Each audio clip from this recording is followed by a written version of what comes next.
देखिए हर खबर यहीं पर, सब्सक्राइब कीजिए TV9 भारतवर्ष। कि जहां अच्छे काम होते हैं वहां बुरे कर्म भी सामने आए हैं। अब तक ये हमारे बुजुर्गों का ऐसी जगह, ऐसा अड्डा था कि जहां से लोग रूहानियत पा रहे थे और पूरी दुनिया में लोगों के अंदर सुधार आ रहा था। लेकिन अब पिछले कोई 10-15 सालों से बड़ा बिगाड़ इसके अंदर आया है। मौलाना साद ने जबरदस्ती अपने आप को इसका अमीर घोषित कर लिया है, ताकत के बलबूते कर लिया है, पैसे के बलबूते कर लिया है, और फिर अमीर बनने के बाद मरकज की तमाम मरकज पर जो सारी चीजें थी उन पर वो कब्जा करके बैठ गए हैं।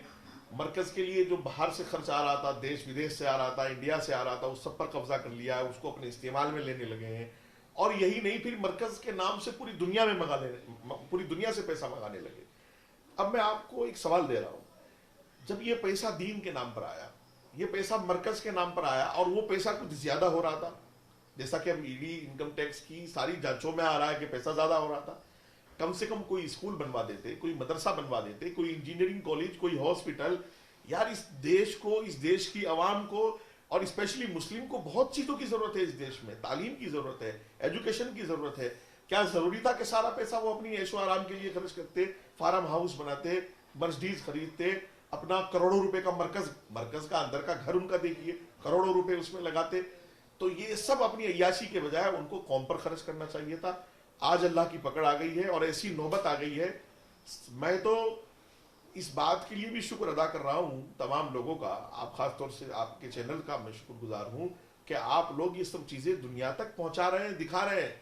नहीं तो ये हो जाता कि साहब झूठ है। और एक चीज इसमें नहीं निकल के आएगी आपके सामने कि मौलाना ने जो किया कोई बात नहीं। आज तक मौलाना जिस दिन से 27-28 से मरकज से निकले थे और आज तक वो गायब है।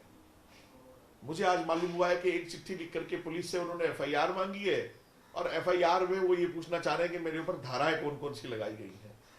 ऐसा वक्त है, ऐसा दौर है कि मुल्क महामारी से गुजर रहा है, हर इंसान परेशान है। लोग गरीबों की मदद करना चाहते हैं, बीमारों की मदद करना चाहते हैं, डॉक्टर्स और पूरे मुल्क के जो है हेल्थ स्टाफ जो है वो और प्रशासन लोगों की सेवा में लगा हुआ है। ऐसे में इन्होंने डबल काम किया, एक तो प्रशासन का बोझ बढ़ा दिया, और दूसरे उनको सपोर्ट करने की बजाय गायब हो गए, और तीसरे इनके अनुयायी बदतमीजी पे उतर गए, प्रशासन के साथ बदतमीजी पे उतरे हुए। यानी ना आप कानून को सपोर्ट कर रहे हो, ना आप देश को सपोर्ट कर रहे हो। आपकी वजह से पूरे मुल्क का मुसलमान, हमारी 100 साल मेहनत, दावत और तबलीग जमात बदनाम हो रही है। आप किसी एक के भी डिफेंस में नहीं आए, ना मुल्क के लिए आए, ना कानून के लिए आए, और ना दीन के लिए आए, ना इस्लाम के लिए आए। मौलाना की एक टीम ऐसी भी है बाहर जो पैसा दबाए बैठी है मौलाना का। मौलाना ने अपने आप तो वो पीर साहब बने हुए, फकीर बने हुए, और आसपास हजारों करोड़ रुपए उन्होंने लोगों को दिया हुआ इन्वेस्ट करने के लिए। और एक टीम मौलाना की ऐसी है जो गुंडागर्दी कर रही है, लोगों को मारती है, पीटती है। उसका काम यही इन्वेस्टिगेशन करना है कि मौलाना के खिलाफ कौन है, मुवाफिक कौन है। और यहाँ तक कि जो मस्जिदों में इमाम और मौलाना लोग होते हैं ना, उनको परखती है कि ये मौलाना साहब के खिलाफ इमाम है, या इमाम ये जो किस मिजाज का है, फिर उसको वहां से निकालना मस्जिद से, या उसको मजबूर करना मौलाना की हिमायत पर। एक पूरा इन्होंने सल्तनत तैयार की हुई है, और ये पूरे मुल्क में नहीं पूरी दुनिया में है इनकी सल्तनत। और इस मुल्क में तो खून खराबा हुआ जो हुआ, बाहर मुल्कों में भी इनकी वजह से खून खराबे हुए हैं।